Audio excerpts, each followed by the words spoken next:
أولا أنا الحمد لله سعيدة في إندونيسيا، وأرى أن المجتمع الإندونيسي مجتمع مسلم ومجتمع ودود ومجتمع طيب، ولكن يوجد الكثير من الأخطاء في مجتمع إندونيسيا. ممكن هي على جهل، على عدم علم، على جهل وليس المقصود. ومن هذه الأشياء التي على جهل في الدين منها كثير يوجد اختلاط بين المسلمين، الأخوات المسلمات والإخوة المسلمين، يوجد كثير اختلاط، ولكن في غزة هذا عيب وممنوع.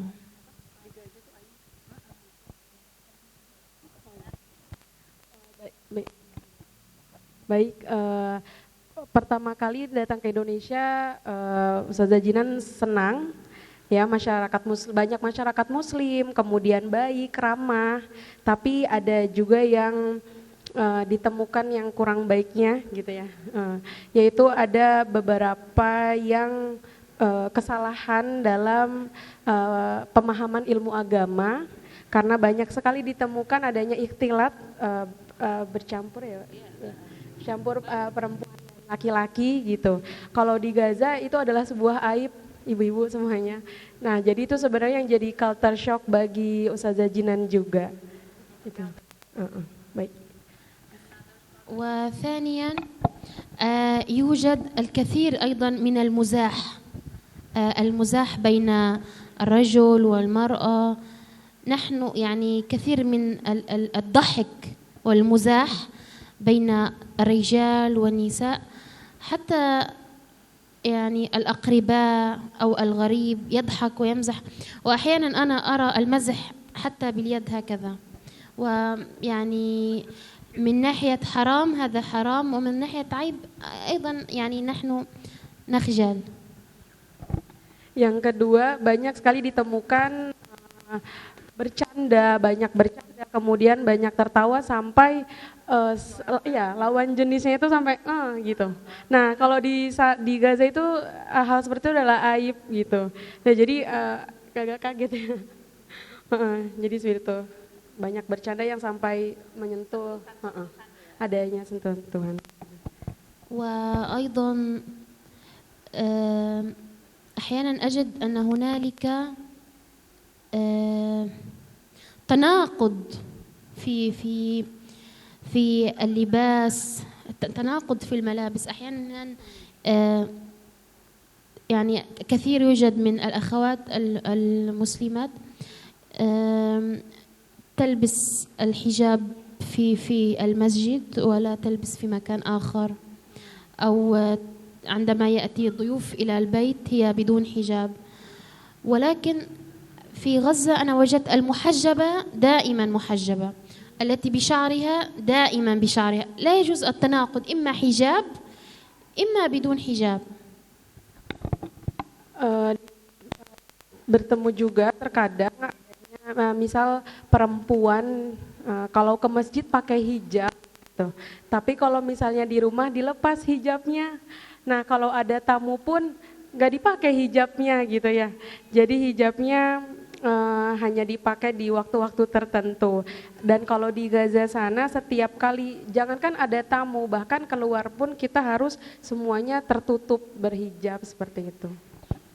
وشيء آخر يعني نحن نرى أنه تحبون حفظ القرآن وتريدون أن تحفظوا القرآن وتحفظوه، ولكن لابد أيضا أن نقرأ القرآن مع التفسير، يعني الحفظ ثم التفسير، لأنه عندما نفهم القرآن نستطيع أن نطبق حتى يكون المجتمع أكثر قوة. لأنني وجدت أن شعب إندونيسيا أحيانا طيب إلى درجة المبالغة، والطيبة إلى درجة المبالغة هذا ضعيف ليس قوة. Kemudian yang keempat, yang lain juga, yaitu banyak yang memang tertarik untuk belajar dan menghafal Al-Quran, tetapi banyak juga yang menghafal sekalian dengan tafsirnya, seperti itu. Betul, karena tidak sekalian dengan tafsirnya sehingga dalam penyampaian banyak yang bisa, tetapi mungkin dalam pemahaman di dirinya itu banyak juga yang memang. لابد أن نربي أولادنا وأطفالنا على الحرام بين والحلال بين. الحرام واضح والحلال واضح، ولذلك لابد دائما أن نعلم بأنه نحن نخطئ، كل البشر مخطئ، ولكن أنا أحيانا أخطئ في الخفاء في الخلوة، ولكن لو أنا أخطئ بالعلن أو الخطأ يكون بالظاهر، هنا يدخل في المجاهرة.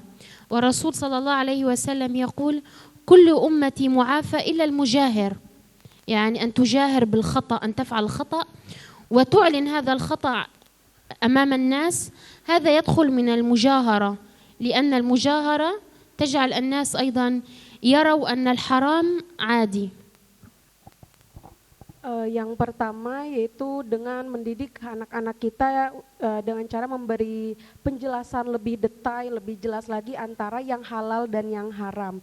Itu perlu ditekankan, dijelaskan, bahkan diulang-ulang lagi. Kemudian yang kedua, kita tahu pasti manusia itu pernah melakukan kesalahan, tapi tidak untuk melakukan kesalahan yang memang zohir atau terlihat dan disengaja. Itu yang tidak boleh. Jadi jangan jangan memperjelas, jangan memperlihatkan secara sengaja kesalahan kita gitu. وأيضا نحن نتمنى أن يكون هنالك في إندونيسيا منهاج إسلامي قيم باللغة العربية، لأن اللغة العربية هي لغة القرآن الكريم، وعندما نفهم القرآن الكريم نحن نستطيع أن نطبق ما جاء في القرآن الكريم. لذلك لابد أن تكون اللغة العربية هي اللغة الثانية في إندونيسيا بعد اللغة الإندونيسية، يعني لابد أن نتعلم جميعنا اللغة العربية. Kita berharap semoga di Indonesia semakin banyak yang bisa bahasa Arab, karena bahasa Arab adalah bahasa Al-Quran yang kalau kita membaca kita bisa paham insya Allah, kemudian kita bisa menerapkannya. Yang mana bahasa Arab juga bahasa kedua, bahasa kedua, jadi kita semoga nanti banyak yang bisa lagi dalam berbahasa Arab. آخر شيء يعني أنا لاحظت أنه في إندونيسيا لا يوجد إما أبيض إما أسود. يا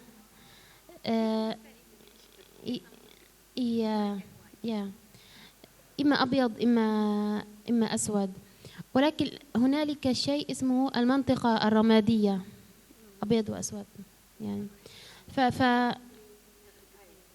فلا بد أن نختار إما أن يعني نترك هذه المنطقة الرمادية ونترك الأسود، أن نختار الأبيض، إما كامل إما لا. Dan yang terakhir, di Indonesia juga tidak terlihat bagaimana yang terlihatnya itu hitam dan putih, tidak terlihat hitam dan putih. Jadi ada beberapa area yang memang abu-abu, kalau kata Ibu Dokter, gray area ya. Nah itu kita harus meninggalkan. Kita meninggalkan area, bahkan meninggalkan area yang hitam juga, jadi kita fokus pada area yang putih insya Allah. Seperti itu.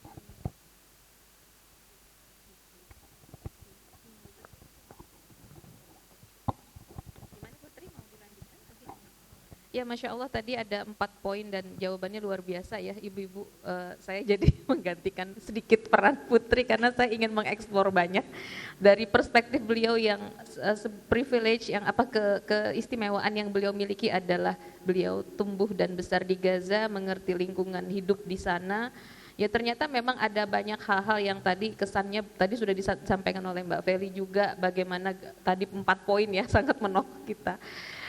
Ikhtilat, kemudian bercanda antara laki-laki dan perempuan, kemudian apalagi masalah hafalan Quran yang ternyata mungkin kendala bahasa, satu lagi apa ya, ada 4 tadi ya, kurangnya ilmu agama gitu kan, subhanallah, itu yang memang efek lanjutannya luar biasa. Menurut saya ketika di ruang-ruang publik itu dicampur ya laki-laki perempuan, memang terjadi apa yang dalam kitab Nizamul Istima itu sensualisasi publik gitu ya. Jadi interaksi yang kemudian dominan adalah interaksi jinsiyah. Jadi kalau dalam bahasa kitab tuh begitu, interaksi yang memang akhirnya semua pikirannya tuh ke arah sana gitu kan, yang akhirnya bisa mengarah dan berpotensi besar pada perbuatan-perbuatan yang fahisyah ya, kayak perzinahan, bahkan sekarang naudzubillah summa naudzubillah ya, penyimpangan itu semakin banyak ya, kaum Sodom hari ini gitu ya.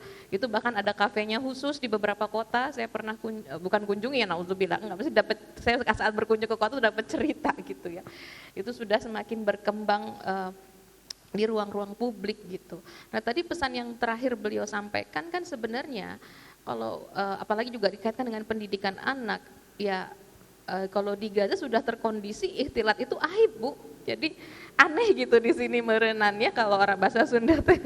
Ini teh kenapa jadi itu tuh ya karena fahisyah itu sesuatu yang aib ya. Sebenarnya dalam masyarakat muslim itu tradisi, bahkan bagian dari ciri peradaban Islam, tapi yang terlihat sekali agak longgar di Indonesia itu menurut beliau adalah interaksi jinsiyah di ruang publik, yang akhirnya kalau dalam banyak artikel teman-teman di luar itu juga saya baca, memang public sexualization, public sensualization itu terjadi dan memunculkan banyak masalah lanjutan ya, seperti kekerasan seksual terhadap perempuan, seperti yang Mbak Kori sampaikan tadi, kaum ibu bahkan terjebak pada lingkaran prostitusi karena interaksi seksual sekarang bahkan bisa menjadi transaksional gitu, karena setiap hari bapak-bapak mungkin kasihan ya, matanya godul basar terus, kalau perlu nutup mata terus gitu ya. Meskipun banyak yang sudah berhijab, tapi yang tidak berhijab juga banyak, dan interaksi itu ya tadi diromantisasi, diglorifikasi gitu, dibuat indah dengan film-film, dengan musik-musik, konser-konser gitu ya. Semua itu kan ikhtilat ibu-ibu ya. Di kafe kita ikhtilat, di konser juga anak-anak muda ikhtilat, di pendidikan juga masih campur baur. Jadi itu yang membuat masalah-masalah itu sangat banyak, dan akhirnya kebanyakan kasus-kasus kematian atau ya berujung tertumbalnya nyawa ya di tanah kita itu akibat fahisyah, akibat ya tadi kayak pinjol ya, atau judol gitu ya, ada yang depresi, masalah-masalah mental health itu adalah akibat lanjutan, kalau saya rasa seperti itu. Dan benar ya, kalau kata beliau tadi, kita harus fokus pada area yang putih, cuma memang tidak mudah ya ibu-ibu ya, karena itu memang kita harus banyak mulai dari mendidik anak. Tadi beliau yang hitam itu hitam, yang putih itu harus jelas kata beliau, halal dan haram itu harus jelas dan diulang-ulang dengan berbagai metode yang meyakinkan anak, meskipun tadi tantangannya ketika mereka main ke lingkungan itu kan sudah tapi siapa it takes one village to educate one child, seharusnya memang benar ya, anak itu bagaimanapun akan terpengaruh dengan lingkungan, dengan tanah mereka. Kenapa kaum ibu harus punya kecerdasan ruang? Kenapa kaum ibu harus punya kecerdasan spasial? Karena mendidik anak itu memang butuh ruang hidup yang utuh gitu, tidak sekedar peran orang tua mereka, tapi juga ada pengaruh dari teman-teman mereka, ada pengaruh dari lingkungan bermain mereka, nilai mereka. Nah ini yang saya pikir kita belajar banyak dari Ukhti Jinan, Masya Allah, beliau menggambarkan titik-titik krusial ya. Dan tadi juga beliau di akhir ya, ini juga pesan ke saya untuk kita terus belajar bahasa Arab ya, agar kita memahami gitu. Jangan ada gap, begitupun ketika menghafal itu harus sudah dalam konteks mafhumnya juga harus terbentuk gitu ya, dengan kaji juga tafsirnya, jadi mudah untuk menerapkan, tidak terjadi kata beliau tadi tanakud ya.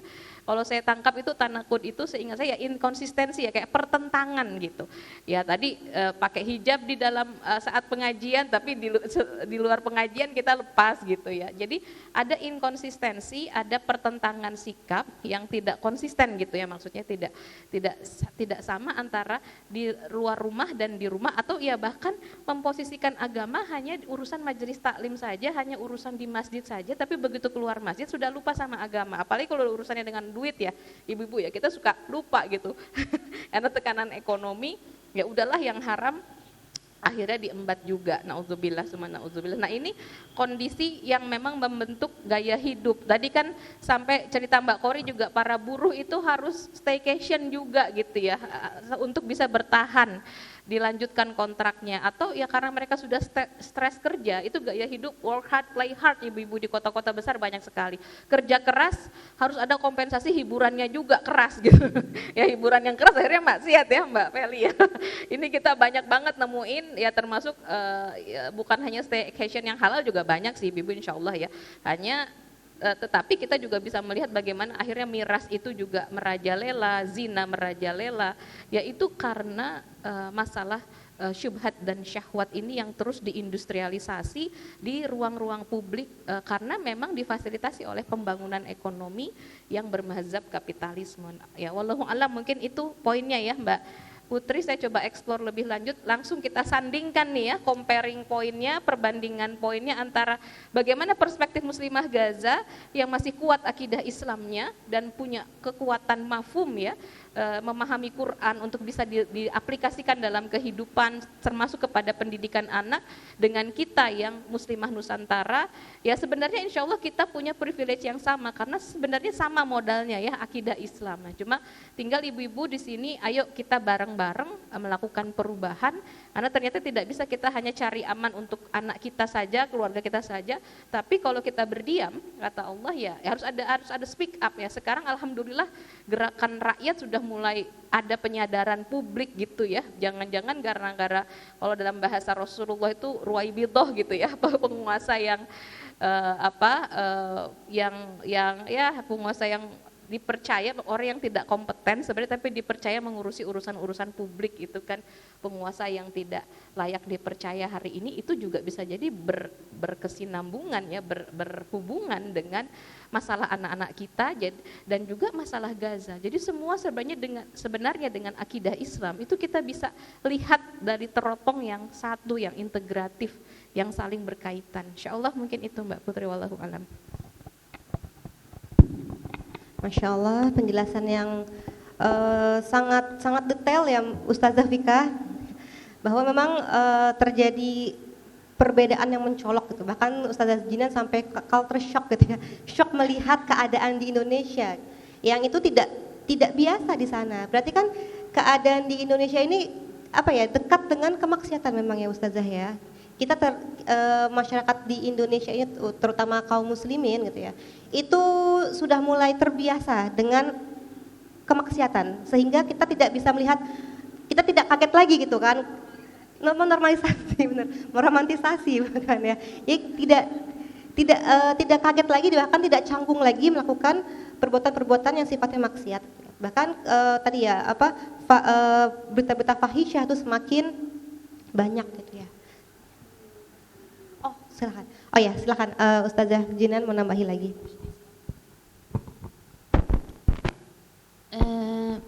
يوجد نصيحة أريد أن أقدمها إلى أخواتي في هذا المجلس. شعب إندونيسيا طيب جدا وهذا شيء جميل، ولكن عاطفي، يعني يقدم القلب على العقل، وإذا تقدم القلب على العقل الإنسان يصبح ضعيف. ولذلك عندما نريد أن نكون أقوياء لابد أن نجعل العقل يتحكم ليس القلب. لا نريد أن يكون المسلم قلبه ضعيف أو إنسان عاطفي جدا، لابد دائما أن نجعل العقل والفكر متقدم على القلب. لذلك أنا أجد الشعب الإندونيسي أحيانا عاطفي جدا، وهو يفكر بالعواطف أكثر ما يفكر بالعقل. وليس فقط الشعب الإندونيسي بل أيضا كل مسلم عندما يفكر بالقلب على العقل نجد الإيمان ضعيف، أو الإنسان ضعيف من الداخل. لذلك لابد أن نقدم العقل على القلب.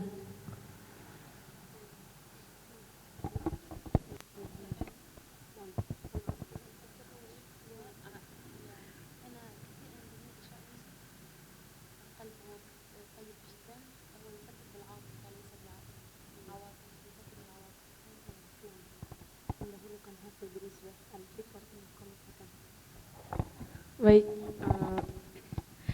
terdapat nasihat yang ingin disampaikan pada majelis ini, yaitu masyarakat di Indonesia sebenarnya baik sekali, tapi terdapat beberapa yang terbalik antara akal dan juga hatinya. Jadi jangan sampai kita menjadi muslimah yang hatinya itu lemah. Gitu. Jangan yang selalu mengedepankan akal tetapi hatinya sendiri tidak kuat atau lemah di situ. Nah, jadi dari muslim ini harus sesuai dengan hatinya. Jadi mendulukan hati, bagaimana kita berpikir, melakukan pikiran tersebut gitu. Mengikuti hati nurani.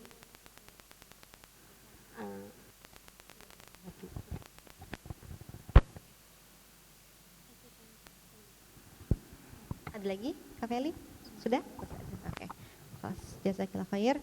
Ya, tadi ada sedikit tambahan ya, nasihat dari Ustazah Jinan bahwa memang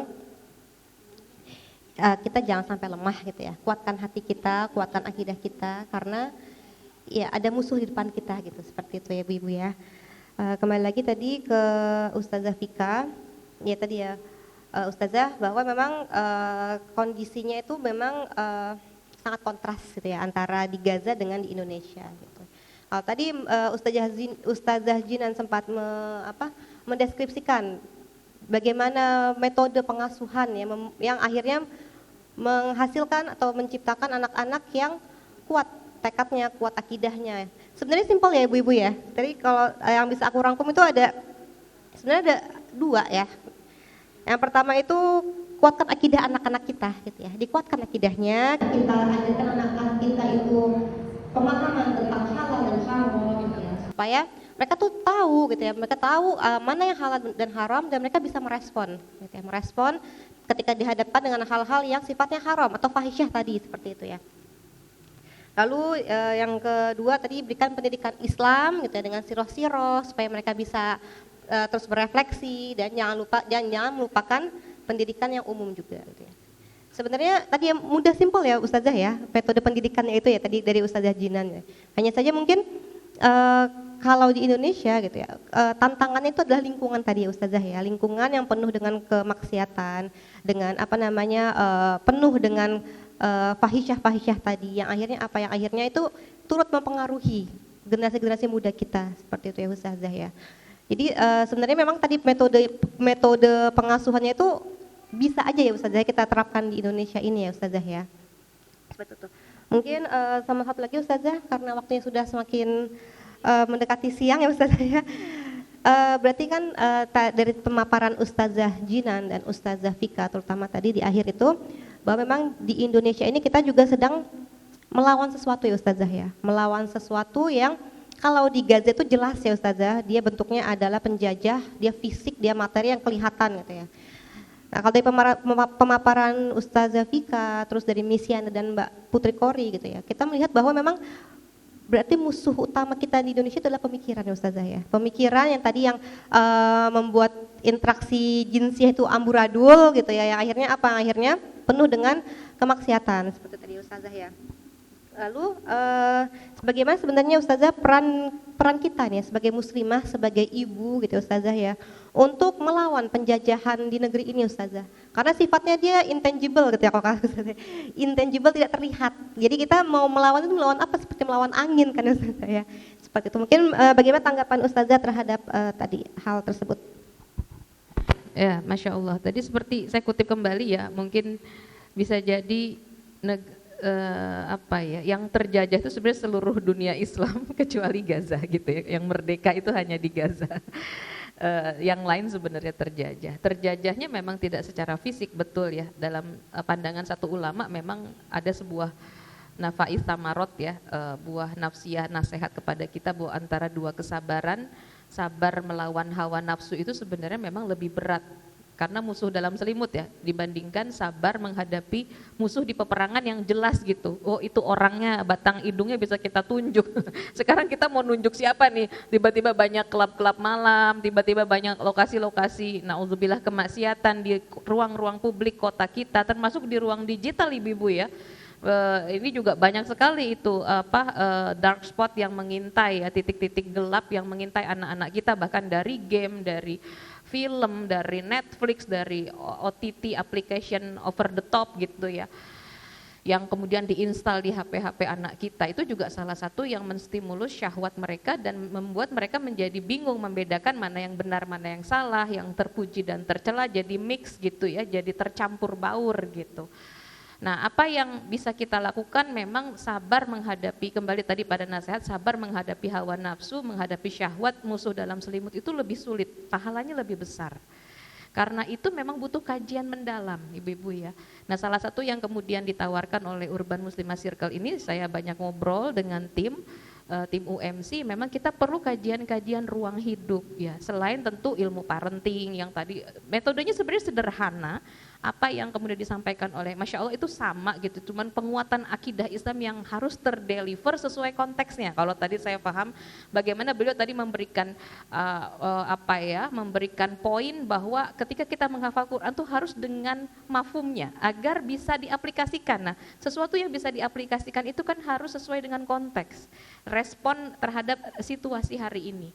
Nah, karena itu termasuk seperti kajian ruang publik perkotaan. Kita sudah mulai sejak Ramadan ya Mbak Putri ya. Mudah-mudahan nanti kita bisa juga sebarkan ya, seperti bagaimana ruang publik itu tidak boleh ikhtilat gitu ya.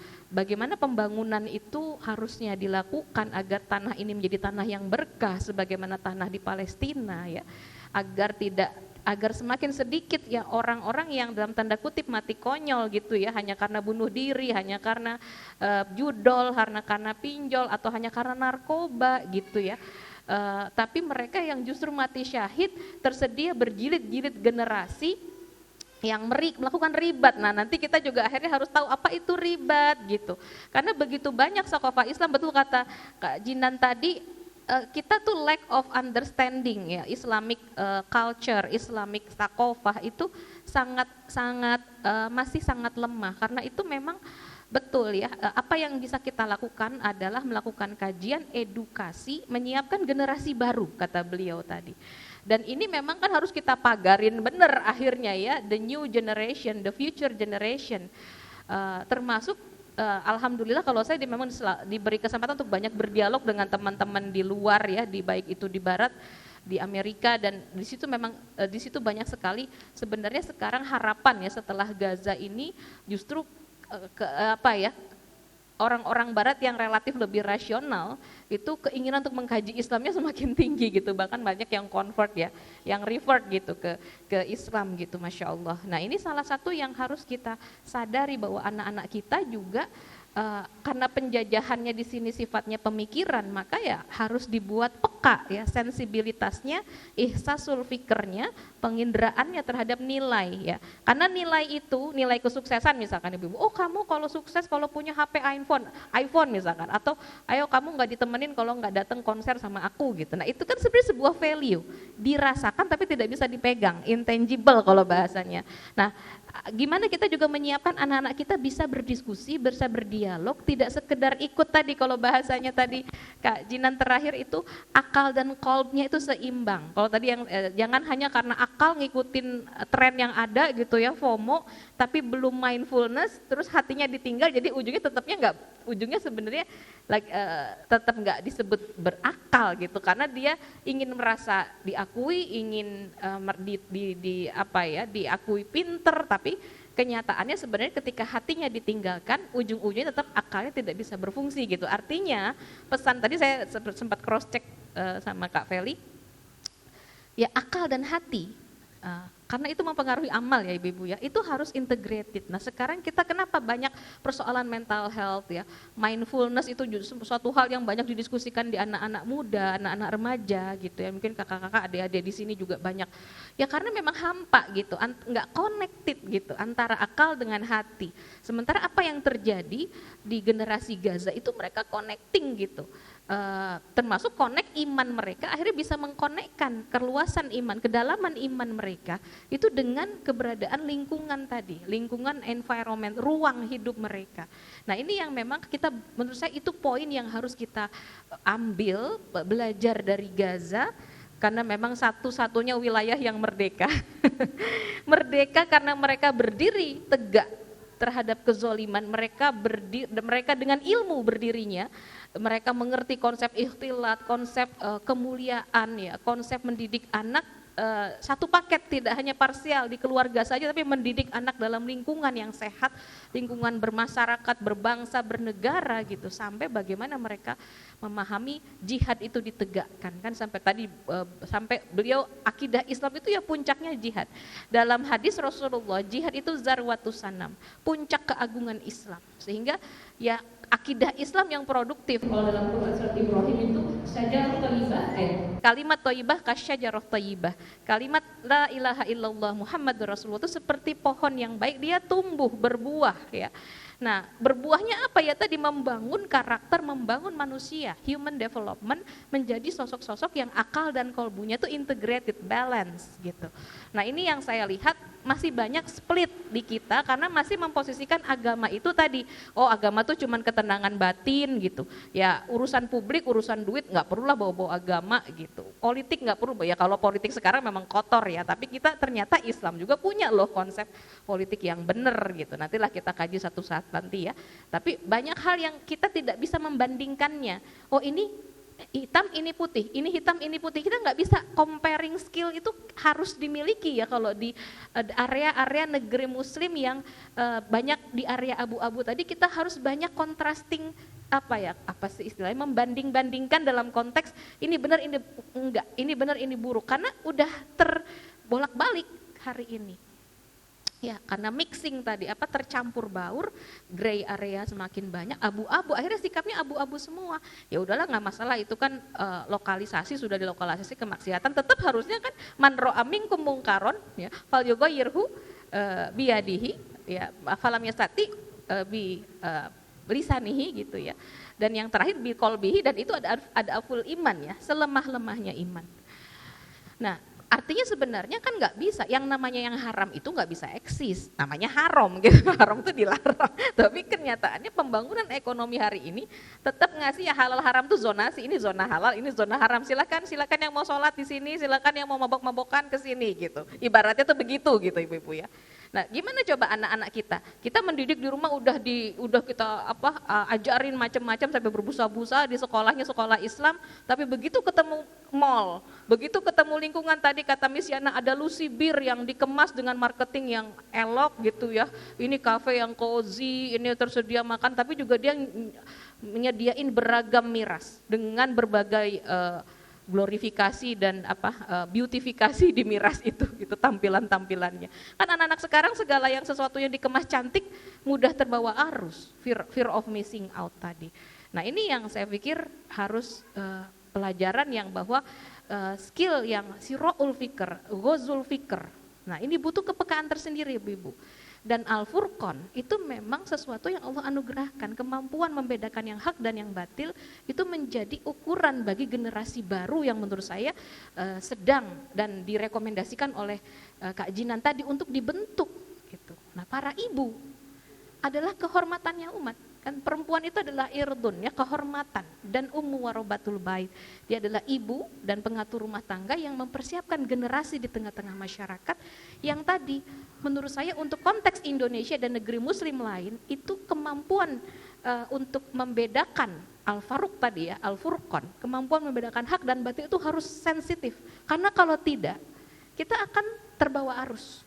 Ya, abu-abu, pengabu-abuan, dan ini ya gerakan moderasi beragama misalkan ya seolah-olah kita harus toleran gitu ya, tapi sebenarnya toleran yang inklusif dan toleran tuh bolak-balik diperdengarkan di telinga kita tanpa kita memaknai ini apa sih maksudnya gitu. Dalam Islam tuh gimana sih konsepnya, benar nggak sih dalam Islam, atau ada nggak ketandingannya dalam konsep Islam? Nah, harusnya kan begitu ya kalau kita sudah mulai menyadari, karena ini capacity building yang harus dimiliki oleh generasi baru untuk bisa membedakan Al-Furqan tadi, membedakan hak dan batil tadi. Dia harus menjadi generasi Al-Faruq yang bisa membedakan tadi. Nah ini yang memang tantangan bagi kaum ibu, bagaimana ayat-ayat itu bisa bunyi gitu ya, dalam konteks ruang-ruang hidup perkotaan yang sudah diwarnai fahisyah, interaksi jinsiah yang dominan gitu. Dalam Islam kan dijaga banget itu. Orang pandangan aja harus tunduk gitulah ibaratnya ya. Kenapa harus dipisah?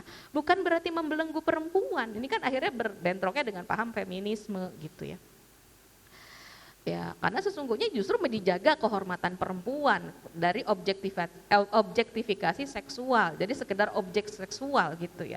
Karena perempuan itu adalah irdun, perempuan itu adalah kehormatan, dan ibu yang memang punya peran investor terbesar peradaban itu kaum ibu-ibu ya, kaum ibu-ibu. Karena kita menyiapkan estafet generasi, sustainability development yang hari ini menjadi isu di PBB itu sebenarnya bisa dijawab oleh peran ibu menurut saya. Generasi yang berkelanjutan bisa mengatasi kemiskinan, bisa mengatasi ketimpangan, bisa mengatasi berbagai isu-isu dunia, seharusnya itu ada di tangan kaum ibu. Nah mungkin itu ibu-ibu, wallahu alam dari saya ya. Kembali ke Mbak Putri. Masya Allah, penjelasannya dari Ustazah Vika ya ibu-ibu. Bagaimana bu-ibu? Semakin panas?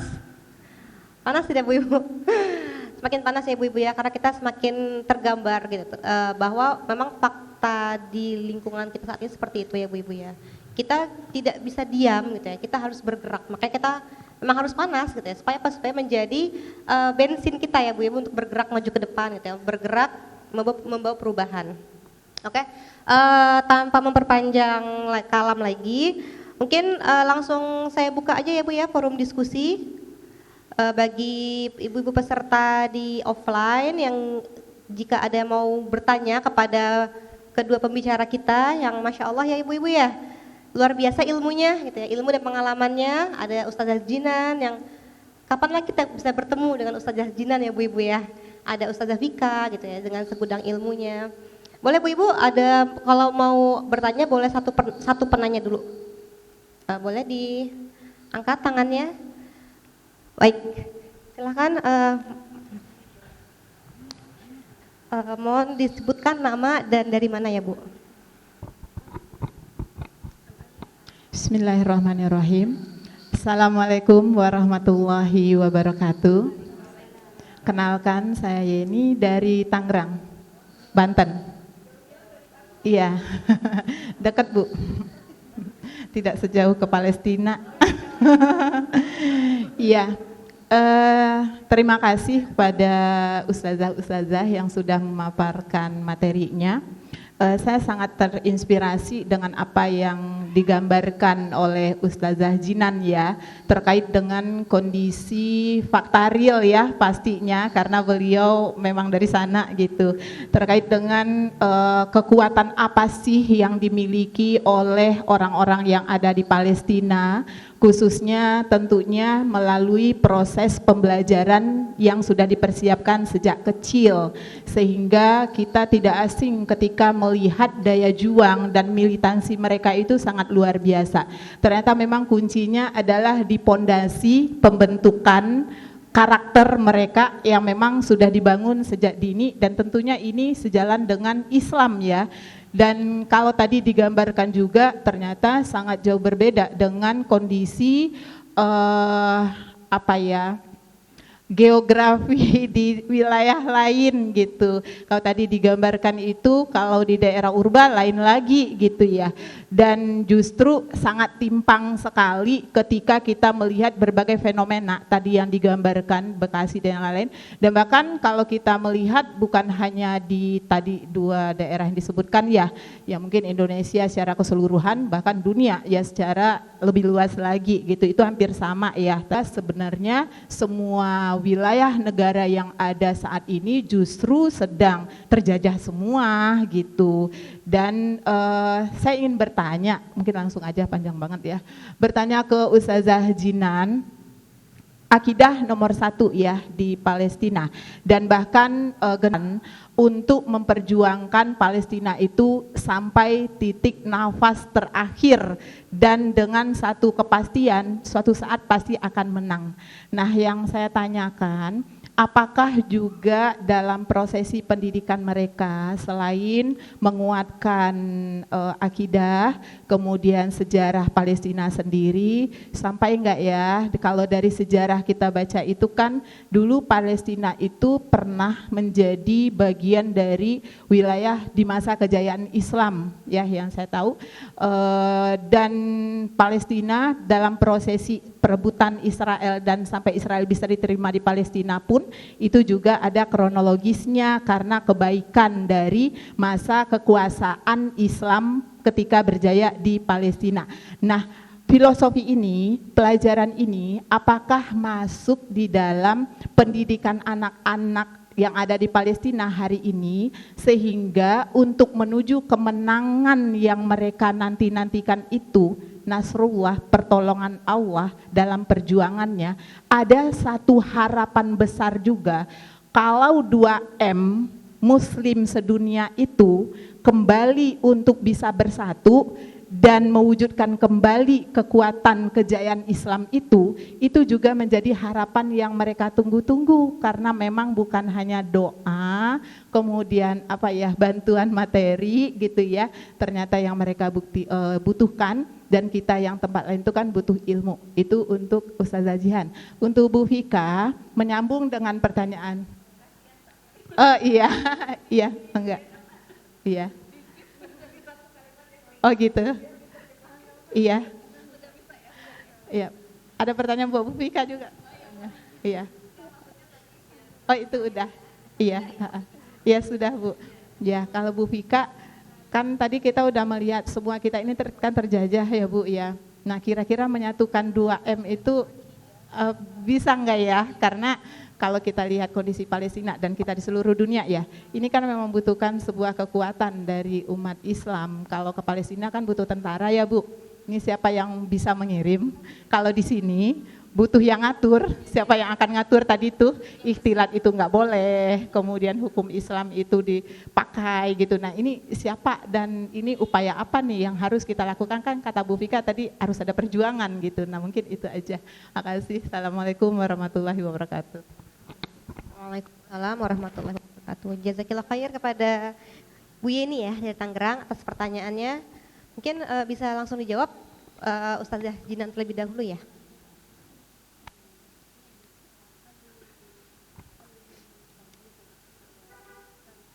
Baik Ibu, izin menjawab, tadi sudah sedikit diskusi.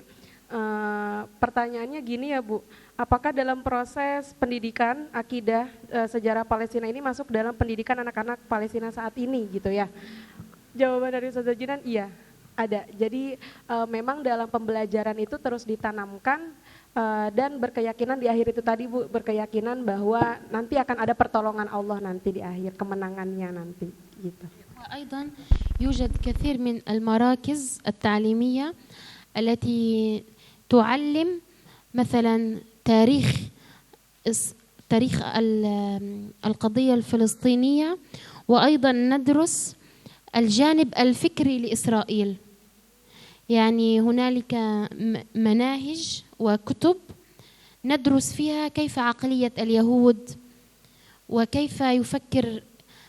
كيف تفكر الحركة الصهيونية وكيف فكر إسرائيل وكيف الثقافة والعلم الذي تدرسه الحركة الصهيونية لأطفالهم في إسرائيل، حتى نستطيع أن نفهم كيف يفكر العدو وكيف نفكر نحن.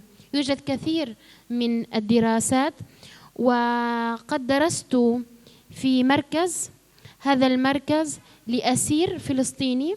تعرف أسير فلسطيني يعني هو أسير كان في السجون الإسرائيلية وثم يخرج وهو يفتح مركز تعليمي يدرس فيه العلوم التي يدرس فيها اللغة العبرية التي يتكلم بها إسرائيليون، وأيضا يدرس منهاج كامل عن عقيدة الإسرائيليين والحركة الصهيونية والفكر اليهودي، حتى نحن نستطيع إن درسنا لغة العدو نستطيع أن نفهمهم. يعني من تعلم لغة قوم أمن مكرهم، من تعلم لغة العدو يستطيع أن يفكر كيف هو سينتصر عليه.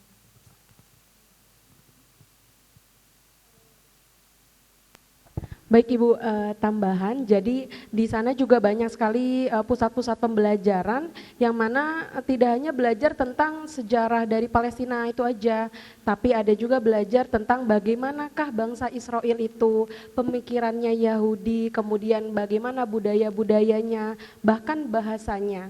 Sampai saudara-saudara kita di sana itu bisa paham dan bisa mengetahui bagaimana pemikiran musuh tersebut gitu. Nah, bahkan Ustazah Jina juga pernah belajar di salah satu pusat pembelajaran. Nah, di sana juga belajar bahasa Ibrani, belajar akidah Israelnya juga sampai benar-benar tahu itu tadi apa yang bahasanya musuh dan apa yang dibahas oleh musuh tersebut gitu.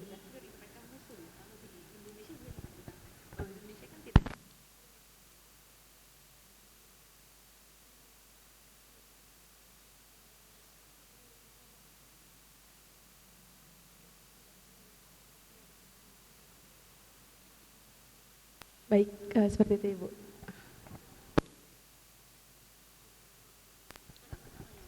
Baik, tadi menarik sekali ya, sekaligus Masya Allah Bu Yeni pertanyaannya luar biasa dan tadi juga jawaban Ukhti Jinan juga luar biasa.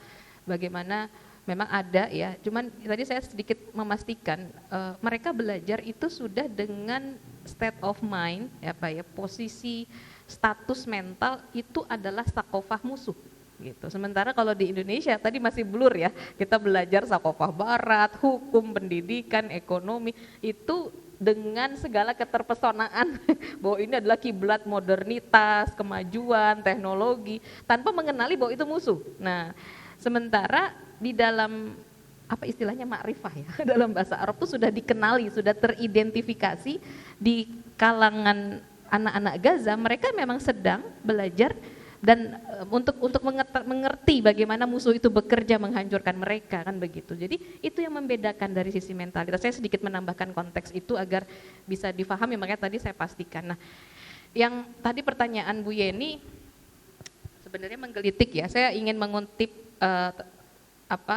apakah yang 2M tadi ya Bu ya bisa menolong Gaza gitu, sementara kita banyak ya. Namanya masyarakat Muslim itu kan juga punya struktur sosial ya, tidak semua kita hanya rakyat biasa di sini ya, yang mungkin dibedakan statusnya dengan pendapatannya, kekayaannya, pendidikannya, tapi sebenarnya ada yang paling bertanggung jawab itu adalah para penguasa. Nah ini kalau kita berkaca pada situasi hari ini, ada Umar bin Khattab yang mengatakan suatu negeri akan hancur meskipun dia makmur ya. Kita punya sumber daya alam nikel Bu ya. Itu pajak tapera kata Ustazah Umi berapa Bu? Berapa? Cuma 30 triliun ya, berapa? Sementara dari nikel itu bisa ratusan triliun. Nah, tapi itu kemudian kan diserahkan pengelolaannya kepada swasta. Jadi suatu negeri itu akan hancur meskipun dia makmur. Karena apa? Kata Umar bin Khattab, karena para pengkhianat menjadi petinggi dan harta dikuasai oleh orang-orang yang fasik. Ya berarti kan memang kuncinya ada pada penguasa. Jadi ketika harta dikuasai oleh orang-orang yang fasik, orang-orang fasik itu apa? Orang-orang yang meninggalkan dengan sengaja perintah Allah dan dengan sengaja melakukan kemaksiatan. Ya, sehingga mereka menjadi pejabat gitu. Sehingga ini yang mungkin bisa jadi belenggu harta, belenggu penyakit wahan, cinta dunia, takut mati, ini yang menjadi virus utama di kalangan penguasa Muslim gitu. Sementara sebenarnya kalau kita berbicara dalam konteks idealnya ya, kejayaan Islam tadi digambarkan dulu para penguasa Muslim itu takut gitu ya. Dia menjalankan peran apa yang disebut oleh Rasulullah sebagai al-imamu junnah. Imam itu adalah perisai yang melindungi kaum muslimin yang ada, rakyat yang ada di belakangnya. Nah, dia melindungi dari penjajahan, melindungi dari harta yang terampas, yang dirampas investor atau dirampas oleh swasta dan lain sebagainya, atau bahkan dirampas secara fisik oleh musuh-musuh Islam. Nah, dalam sejarawan Abdurrahman al-Jabarti itu menggambarkan saat itu sultan-sultan atau khalifah meninggikan syiar Islam dan sunnah Rasulullah SAW. Mereka memuliakan ulama dan ilmuwan, melayani 2 kota suci Haramain ya, dan berpegang teguh pada hukum-hukum yang berlandaskan syariat. Maka kuatlah negeri mereka, panjanglah usia kekuasaan mereka, dikagumi oleh raja-raja dunia dan ditakuti oleh musuh gitu. Ini kitab tarikh Ajribat Asir ya, Ajrabil Asir. Masya Allah.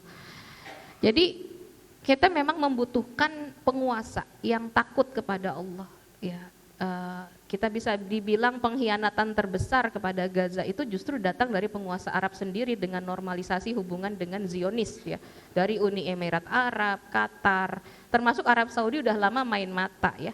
Main mata dengan Zionis, dengan Amerika ya, dengan berbagai ya, ini pengkhianatan karena kekuasaannya itu kan besar ya, hisapnya juga lebih besar. Nah ini yang kenapa mungkin menjadi jawaban gitu ya, fitnah akhir zaman hari ini, pengkhianatan itu justru dilakukan oleh para penguasa. Dan kita bisa melihat, disaksikan di negeri kita pun ya nggak jauh beda gitu profilnya ya. Kalau bahasa Rasulullah nih ruwaibidoh, penguasa yang orang bodoh yang jadi penguasa ya, orang yang khianat, orang yang tidak kompeten, orang yang tadi ya, orang yang fasik menguasa, udah mah duduk pada kekuasaan, sekarang juga menguasai kekayaan kaum muslimin. Padahal kata Rasulullah tadi ya, inna dima'akum wa amwalakum wa aradakum haramun gitu.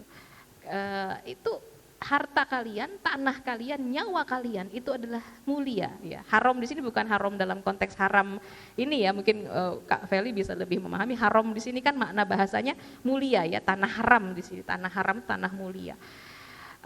Adalah mulia yang harus terjaga. Nah, ketika harta kaum muslimin diserahkan kepada asing, pada non muslim pula kan, hak asingnya itu swasta. Nah, tentu saja akan perkataan Umar terbukti pada negara kita yang kaya raya tapi menjadi hancur karena perilaku.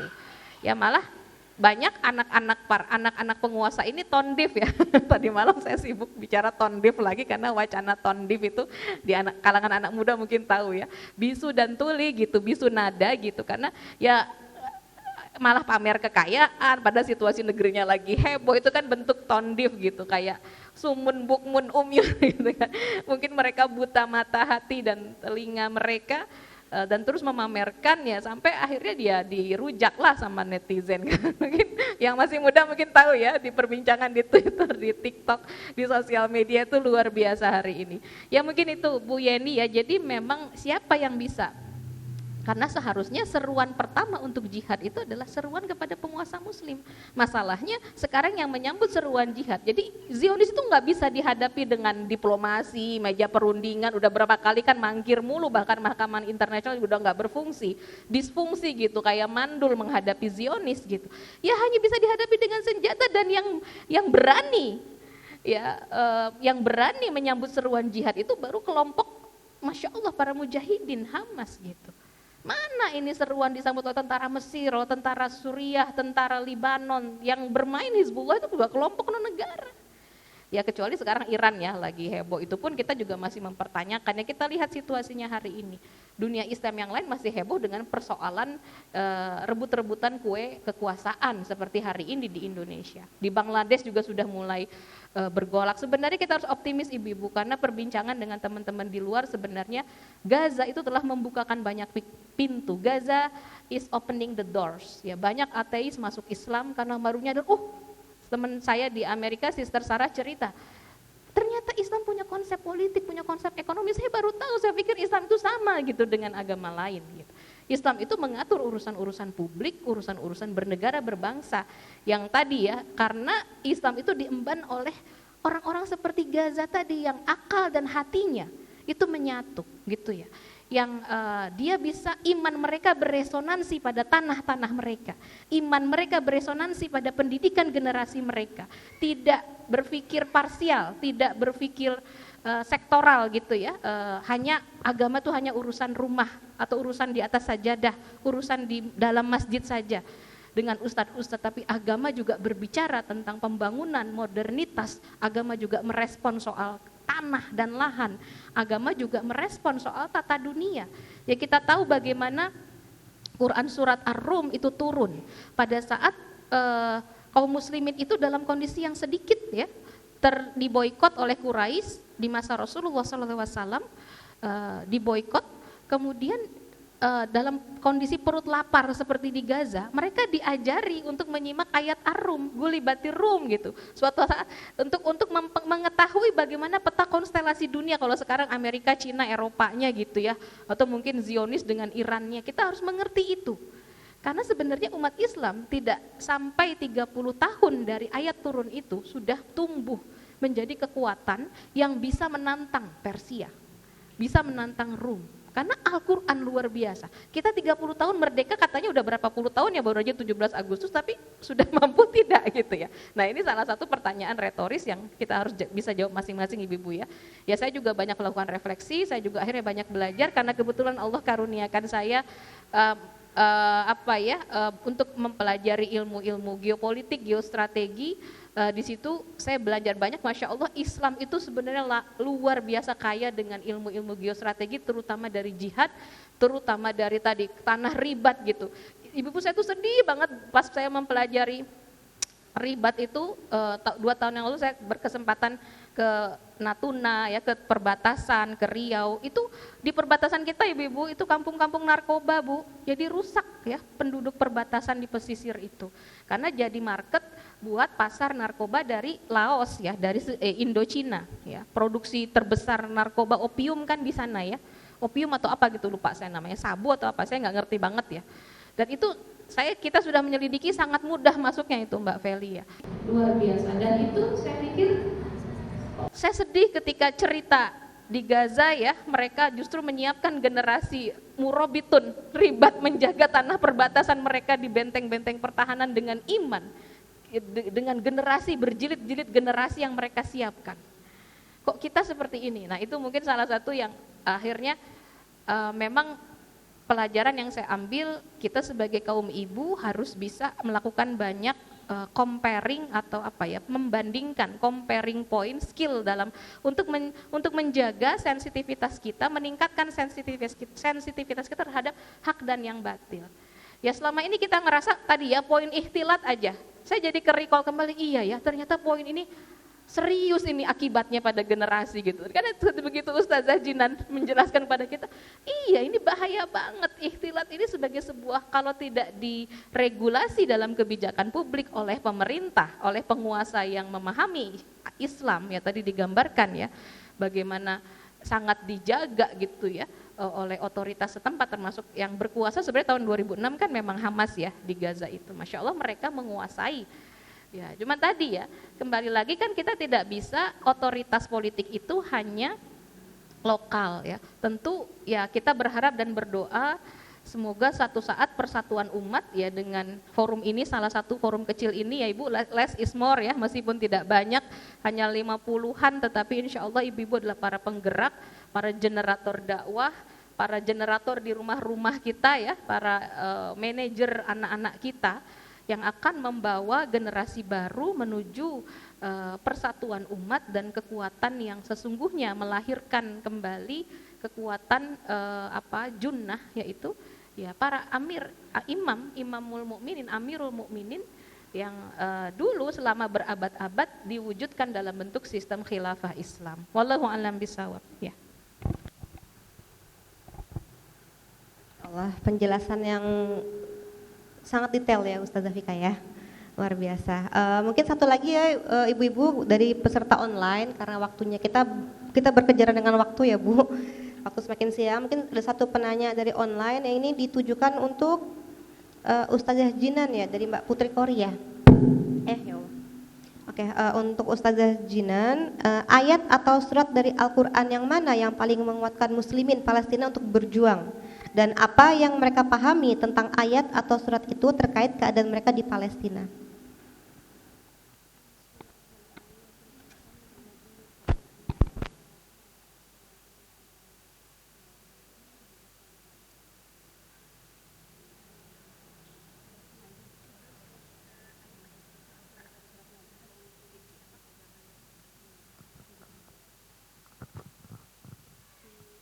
في سورة الإسراء في سورة الإسراء في الآية 7. فإذا جاء وعد الآخرة ليسوءوا وجوهكم وليدخلوا المسجد كما دخلوه أول مرة وليعلوا ما علوا تتبيرا. Ada pada surat Al-Isra ayat ke-7. Saja ya, surat Al-Isra ayat 7. Oke. Baik, semoga bisa menjawab pertanyaan dari Mbak Putri Kori ya dari online dan semoga penjelasan dari Ustazah Fika dan Ustazah Jinan itu bisa dipahami oleh peserta semua, terutama kepada penanya Ibu Yeni. Ya, kembali lagi kita mungkin langsung ini aja ya Mbak dan Mbak Ustazah Jinan dan Ustazah Fika mungkin minta closing statement ya. Oh, mau dibacakan? Oke. Siapa membacakan? Boleh atau langsung dibaca? Baik, surat Al-Isra ayat 7 artinya jika berbuat baik berarti kamu telah berbuat baik untuk dirimu sendiri. Jika kamu berbuat jahat, kerugian dari kejahatan itu pun akan kembali pada dirimu sendiri. Apabila datang saat kerusakan yang kedua, kami bangkitkan musuhmu untuk menyuramkan wajahmu untuk memasuki masjid Baitul Maqdis sebagaimana memasukinya ketika pertama kali dan untuk membinasakan apa saja yang mereka kuasai. Itu arti dari surat Al-Isra ayat 7. Ibu.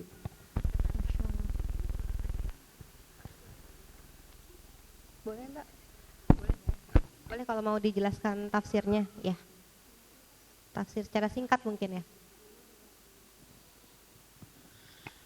سورة الإسراء في الآية 7 تحمل 3 معاني لوعد الآخرة الذي هو النصر للمسلمين والقضية الفلسطينية. قال تعالى فإذا جاء وعد الآخرة ليسوء وجوهكم إساءة وجه بني إسرائيل، يعني ستظهر حقيقة إسرائيل إلى العالم أجمع، وهذه هي أول مراحل النصر، ونحن الآن نرى هذه الحقيقة. الآن كل العالم أصبح يعرف حقيقة إسرائيل.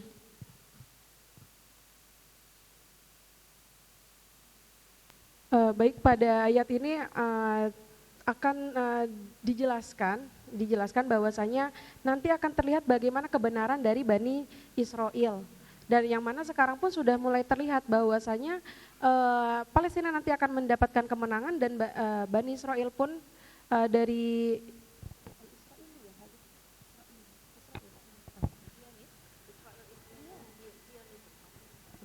dan dunia pun sekarang sudah mengetahui bahwa kejahatan itu memang ada pada Israel, pada Zionisnya. Baik.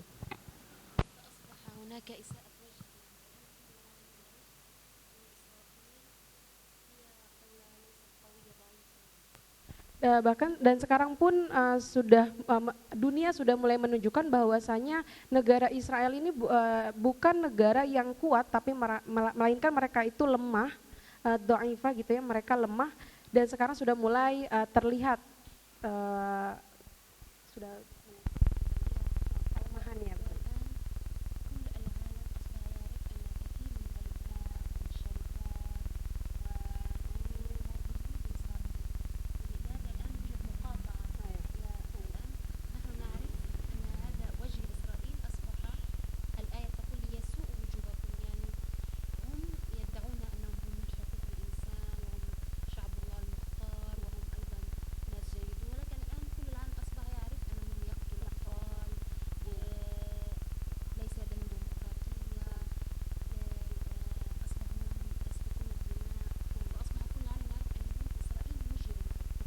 Baik, sekarang juga kita sudah mengetahui bahwasanya memang Israel ini melakukan kejahatan, melakukan tumpah darah, kemudian melakukan kejahatan lainnya gitu ya. Bahkan sekarang sudah mulai terlihat bagaimana terjadinya pemutusan hubungan, baik itu dalam perusahaan, kalau di bahasa kita mungkin boikot ya Ibu Ustazah. Iya, sudah mulai banyak ketika kita tahu oh ini perusahaan yang mendukung atau ini dengan Israel sudah terputus. Nah, itu sebenarnya dunia itu sudah mulai menunjukkan bagaimana kejahatan dari Israel itu. Iya, betul. الآن نجد بعد حرب غزة وبعد 7 أكتوبر كثير من الدول الغربية يدخل الإسلام لأنهم هم الآن أصبحوا يعرف حقيقة إسرائيل وحقيقة القضية الفلسطينية، والقضية الفلسطينية هي القضية على الحق وهم المسلمون. فكثير نجد بعد حرب غزة كثير في العالم أصبح مسلم. Kemudian di Gaza, saudara-saudara kita di Gaza setelah tanggal 7 Oktober banyak sekali masyarakat yang tinggal di negara barat itu masuk Islam. Itu ya, setelah mengetahui bagaimana keadaan Palestina, bagaimana saudara-saudara kita yang ada di Gaza. Dan كثير من الدول الأوروبية أصبح ضد إسرائيل بعدما كان معها. Dan banyak juga dari negara-negara barat itu yang juga memutuskan hubungan gitu ya dengan negara Israel. وأيضا الجامعات الأمريكية مثل جامعة هارفارد والكثير من الجامعات، جامعة كولومبيا، هم يعمل مظاهرات حتى يكون مع الشعب الفلسطيني ضد إسرائيل. في الماضي هم مع إسرائيل ولكن الآن ضدها لأنهم أصبحوا يعرفوا الحقيقة. Baik, sebelumnya seperti universitas besar seperti Harvard, kemudian Columbia itu memang sebelumnya menjadi bagian dari yang di Israel, tapi sekarang banyak sekali demo-demo mahasiswanya yang memutuskan untuk memihak kepada masyarakat saudara-saudara kita yang ada di Gaza. لذلك هي أول مراحل تحرير فلسطين وأول مراحل النصر هو كشف الكذب عن وجه إسرائيل. Dan ini adalah menjadi langkah awal bagaimana sesungguhnya terlihat Israel yang sesungguhnya, kejahatan dari Israelnya tersebut. إذا جاء وعد الآخرة ليسوء وجوهكم وليدخلوا المسجد كما دخلوه أول مرة. أما المرحلة الثانية من مراحل تحرير فلسطين والنصر ودخول المسجد الأقصى كما دخلوه في السابق. يعني المسلمون سيدخلون إلى المسجد الأقصى ليقتلوا العدو مباشرة، لأنه الآن نحن نستعد، لابد أن نستعد لنبني جيل جديد ضد إسرائيل، حتى بعد هذا نستطيع أن ندخل المسجد الأقصى وتكون الجهاد والمقاومة مباشرة معهم. Itu tadi yang pembebasan pertama. Kemudian yang kedua itu nanti memasuki Masjidil Aqsa, tetapi memang belum dilakukan sekarang karena kita masih mempersiapkan generasi yang baru yang kuat akan akidahnya tadi, sehingga nanti bisa untuk masuki Masjidil Aqsa insyaallah, kemudian dapat membunuh musuh-musuh yang ada di Masjidil Aqsa itu, membunuh para tentara Israel. لهذا لابد نحن أن نربي أبناءنا وأطفالنا على جيل قادم يقاوم ويجاهد إسرائيل. Maka dari itu kita perlu untuk benar-benar mendidik, mengasuh anak kita supaya bisa lebih memahami bagaimana artinya dari jihad dan juga perjuangan tersebut untuk melawan penjajah dari Israel. أما المرحلة الثانية وليعلوا ما علوا تتبيرا، سيفسدون في الأرض أكثر من هذا الفساد حتى سيتم القضاء عليهم ويكون هنالك نصر إن شاء الله. Dan yang ketiga itu nanti akan ada terjadinya kerusakan, benar-benar kerusakan yang ada di bumi. Kerusakan ini tetapi menjadi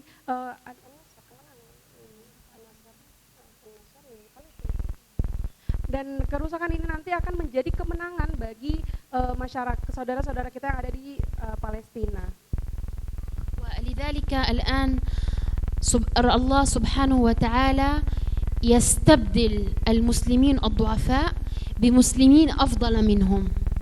يعني كثير الآن ناس يدخلون في الإسلام جديد، هؤلاء هم سيكون أفضل من المسلم الذي موجود الآن، سيستبدل. Kemarin banyak sekali syuhada yang sudah meninggalkan kita, tetapi Allah gantikan lagi dengan generasi yang baru yang insya Allah akan lebih baik daripada syuhada yang sebelumnya, yang mana itu nanti akan mengantarkan kita kepada kemenangan di Gaza, Palestina. لذلك لابد نحن أن نخاف على أنفسنا ونحذر أن نكون نحن الذين سيتم استبدالهم يعني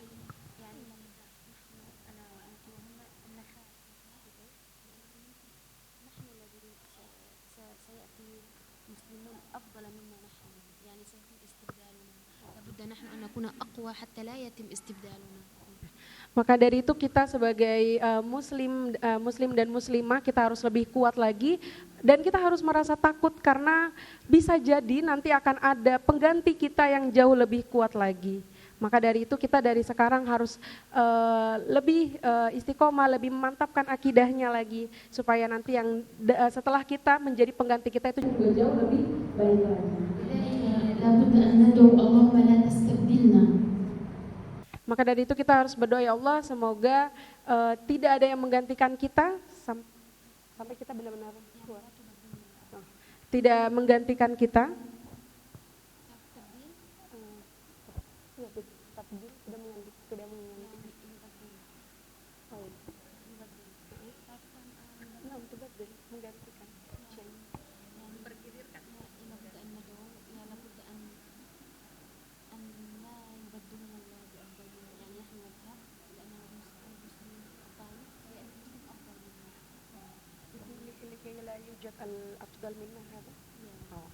Maka dari itu kita harus berdoa supaya kita kuat dan sudah tidak ada yang menggantikan kita lagi setelah ini gitu.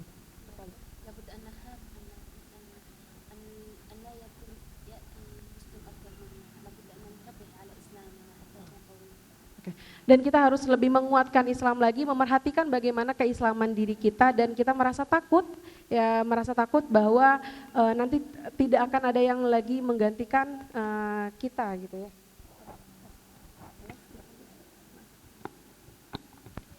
Sudah, Masya Allah, barakallah kepada Ustazah Fika dan Ustazah Jinan atas pemaparan materi dan sharingnya ya ibu-ibu ya. Masya Allah, takbir dulu ibu-ibu biar semangat, takbir. Terlambat tadi ya ibu-ibu ya, difokus tadi. Ya, Masya Allah, dari pemaparan tadi ya ibu-ibu ya, berakhir juga berarti pemaparan materi kita. Karena memang kita bekerja dengan waktu zuhur ya ibu-ibu ya. Seperti itu, Masya Allah ya ibu-ibu, dari pemaparan Ustazah Fika, Ustazah Jinan, kita banyak belajar lagi ya ibu-ibu ya. Kita banyak belajar lagi tentang Islam, tentang akidah gitu ya ibu-ibu ya, bahwa memang kita punya privilege yang sama seperti kata Ustazah Fika ya, kita punya privilege yang sama dengan muslimah-muslimah di Gaza. Apa itu ibu-ibu? Akidah gitu ya ibu-ibu ya. Hanya saja memang mungkin akidah ini perlu dipoles lagi ibu-ibu ya, dipoles lagi, diperkuat lagi supaya apa? Supaya akidah itu bisa dideliver sesuai konteks tadi ya Mbak ya, sehingga bisa termanifestasi di segala bidang gitu ya ibu-ibu ya. Seperti itu.